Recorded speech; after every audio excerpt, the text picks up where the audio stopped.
তারা দীর্ঘ 16-17 বছর তারা তাদের অধিকার প্রয়োগ করতে পারে নাই।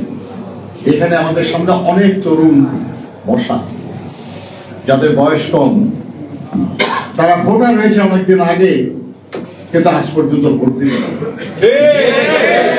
তারা তাদের অধিকার প্রয়োগ করতে চায়, রাষ্ট্র পরিচালনায় তারা তাদের মতামত ব্যক্ত করতে চায়। এটাই তাদের সর্বোচ্চ রাজনৈতিক অধিকার। এই অধিকার অর্জনের জন্যই এত হাজার হাজার মানুষ গুম হয়েছে, খুন হয়েছে, নিপীড়নের শিকার হয়েছে, তারপরেও লড়াইয়ের ময়দানে থেকেছে। এখন এই গণতন্ত্র পুনঃপ্রতিষ্ঠার যে আকাঙ্ক্ষা, এই আকাঙ্ক্ষা নিয়ে নানা কথা নানাজন বলছে। আমি আলোচনা সংক্ষেপ করার পক্ষে শুধু এটুকু বলবো যে আমরা বলেছি, লেবার পার্টি বলেছে যে আমরা বলেছি ডিসেম্বরের মধ্যে নির্বাচনটা হোক।